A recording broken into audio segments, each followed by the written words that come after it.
14.6 million. That is how many votes Atiku Abubakar, Peter Obi, and Rabiu Kwankwaso polled in the 2023 presidential election combined. Bola Tinubu, meanwhile, was declared winner with just 8.78 million votes.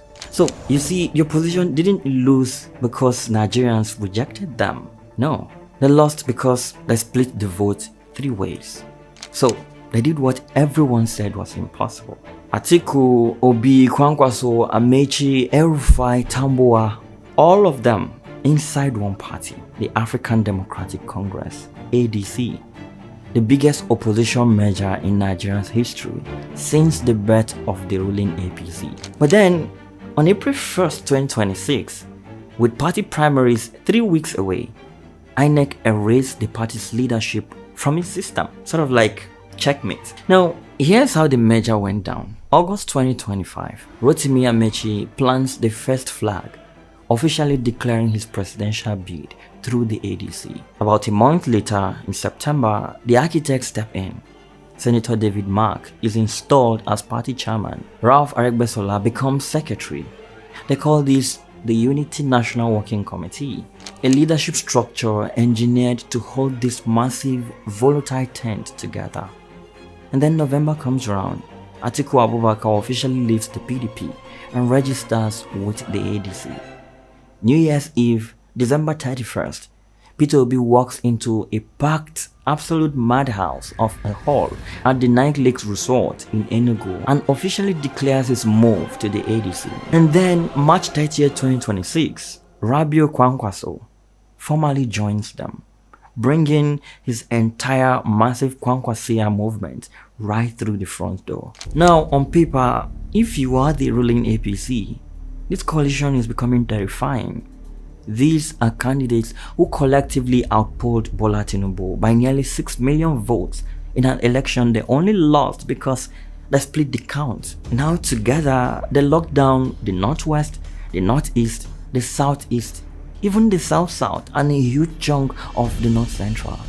The numbers aren't even close. If this coalition holds, if they can manage their egos and actually field a single candidate, the 2027 election instantly becomes the most competitive, high-stakes race Nigeria has seen in a generation. But now watch what happened next. One day, exactly 24 hours after Rabiu Kwankwaso walked through those doors and finalized the ultimate opposition alliance, the Independent National Electoral Commission, INEC, made its move. They went into their digital leadership portal, found the names of party chairman David Mark and Secretary Ralph Aregbesola, and deleted them. The official statement signed by National Commissioner Mohammed Kudu Haruna pointed to a court of appeal ruling from back on March 12th.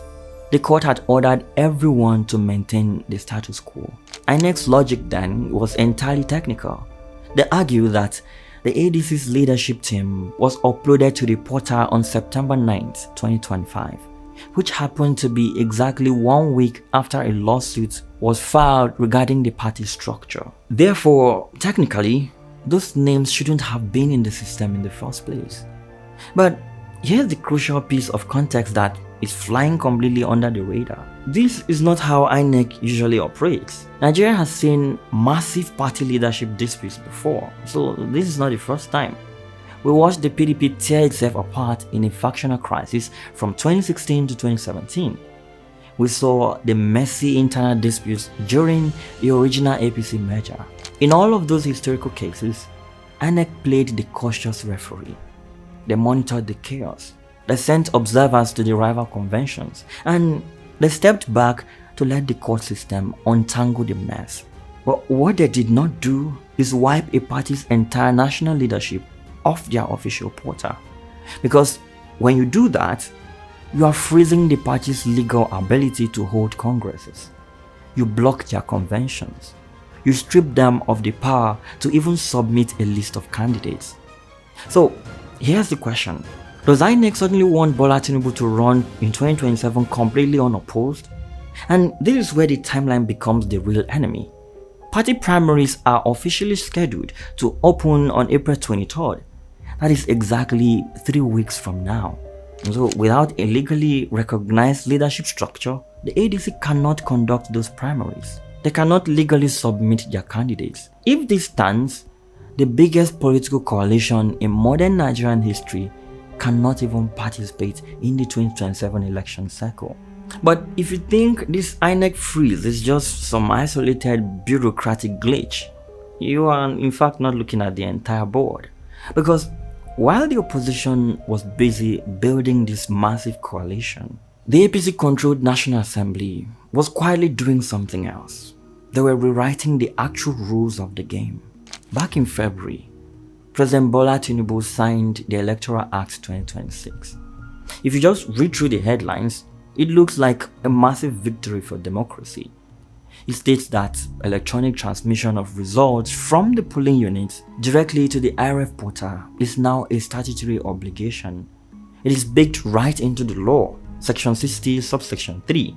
But you always have to read the fine print. You see, buried deep inside that exact same section is a tiny legal provision. It states that in the event of a communication failure, the manually signed results sheet instantly becomes the primary legal document for coalition. The Act does not define what this communication failure is. It doesn't even create any kind of independent body or technical committee to verify if a network outage was in fact a genuine glitch or a deliberate shutdown. Now, the government will point to the penalties and say the new law boasts a mandatory 10-year prison sentence for anyone caught deliberately sabotaging the election by intentionally falsifying or rigging election results. This sounds tough, right? But here's the trick. With this new amendment, you don't even have to sabotage anything. You don't have to hack a server or smash a router. All you need to do is look at the manual result sheet, claim there was a communication failure, and then shrug. No crime, no 10 years in a cell. The manual sheet becomes the law.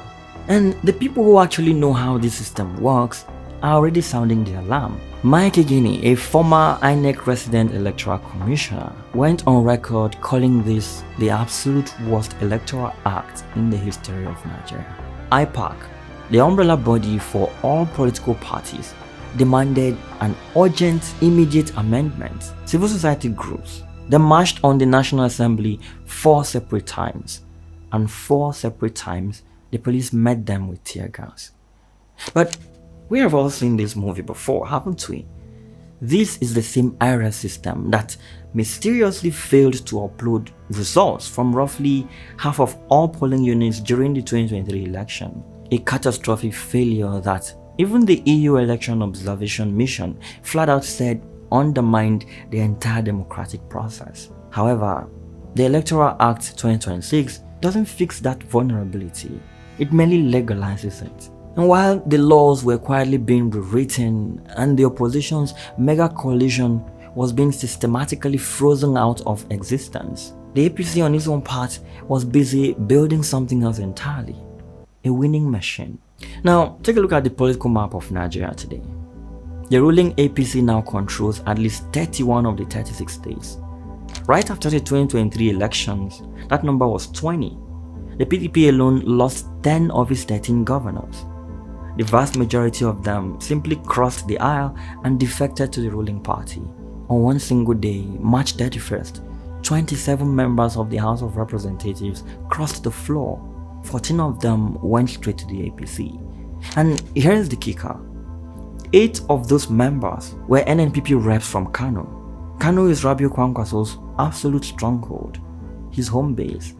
And they jumped ship right after their own governor, Abba Kabir Yusuf, defected to the ruling party. The APC is not just expanding now, they are locking down the entire board. They held their national convention on March 28th. The entire National Working Committee was returned by consensus. There was zero contest, zero dissent. This is what a well-oiled political juggernaut looks like.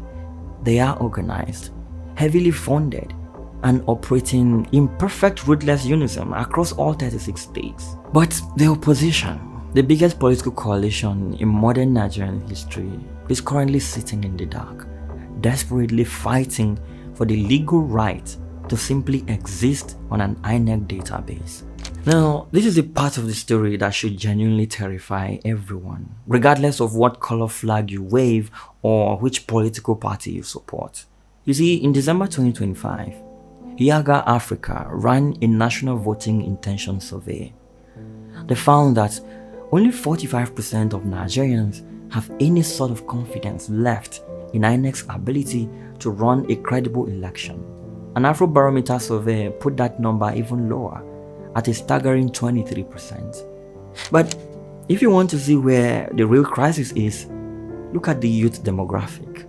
Among young Nigerians, 73% flat out do not trust the Electoral Commission at all. And here's the crazy part. The people running this system, they know this. In fact, in October 2025, Professor Joash Ojo Amopitan took over as the new chairman of INEC, replacing Mahmoud Yakubu. Since taking the job, the new INEC chair has repeatedly used the phrase trust deficit in at least 3 separate public appearances. He said it to the INEC press corps just last month on March 19th. He said it down in Uyo.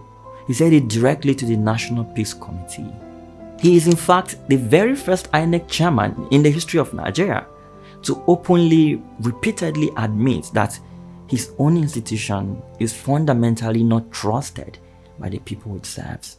When you look at voter turnout over the last 2 decades, it looks like a heart monitor flattening. It has absolutely collapsed, plummeting from over 60% in 2003 all the way down to a dismal 26.7% in 2023. But when you ask the people what they plan to do, 77% told Yaga they fully intend to show up and vote in 2027. 76% still genuinely believe their vote can actually influence the outcome. The desire to vote hasn't died. They believe in democracy. It hasn't died. But the trust has. And that is the problem. I know, before you clicked on this video, you probably thought the 2027 election was 9 months away. In fact, you might have thought the campaign hadn't even started yet. But now, you know the truth. The election isn't next year. The election is happening right now. It is already being shaped by the quiet magnets of power. It is being decided by an electoral act that legally protects a massive transmission loophole, by an electoral commission that just throws the single biggest opposition platform out of existence. And it is being controlled by a ruling party that has systematically swallowed 31 state governments and is absorbing its rivals' infrastructure in real time. And it is being shaped by a massive nationwide voter revalidation exercise kicking off on April 13th. An exercise that the opposition is screaming will disenfranchise millions of voters before a single ballot is even printed. So my honest question is INEC being a player or a referee in the current Nigerian election cycle?